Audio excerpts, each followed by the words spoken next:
திருச்சிற்றம்பலம். அருட்பெரும் ஜோதி அருட்பெரும் ஜோதி தனிப்பெரும் கருணை அருட்பெரும் ஜோதி.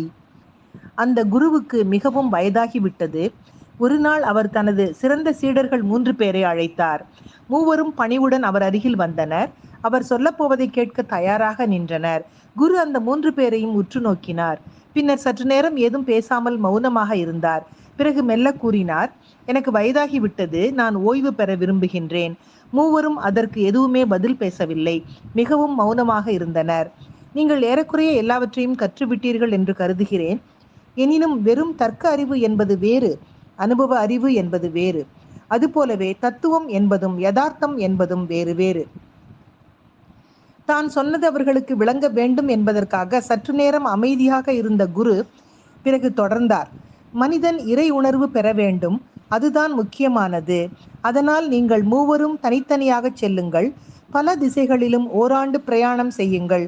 திரும்பி வந்து உங்களுக்கு ஏற்பட்ட மெஞ்ஞான அனுபவத்தை பற்றி என்னிடம் சொல்லுங்கள். உடனே மூவரும் புறப்பட்டனர். ஓரிடத்தில் அவர்கள் வெவ்வேறு திசைகளில் பிரிந்தனர். நாடெங்கும் பயணம் செய்தனர். பயணத்தில் அவர்களுக்கு கிடைத்ததோ பலதரப்பட்ட அனுபவங்கள்.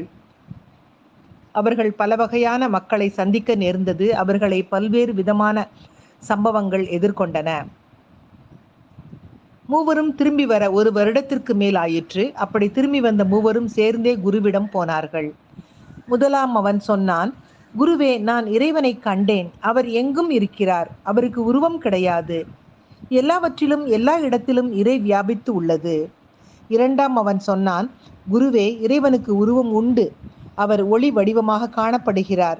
மனக்கண்ணால் மட்டும்தான் அவரை காண முடிகிறது.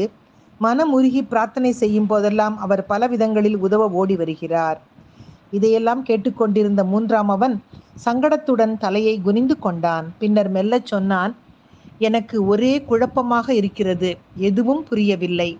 திட்டவட்டமாக இதுதான் இறைவன் என்று ஊகிக்கவோ முடிவு கட்டவோ என் அறிவு எனக்கு இடம் தரவில்லை என்று. மற்ற இருவரும் அவனை கேலியாக பார்த்தனர். ஆனால் குருவின் முகத்தில் புன்னகை பளிச்சிட்டது. நீ சொன்னதுதான் உண்மை என்றார் அமைதியுடன்.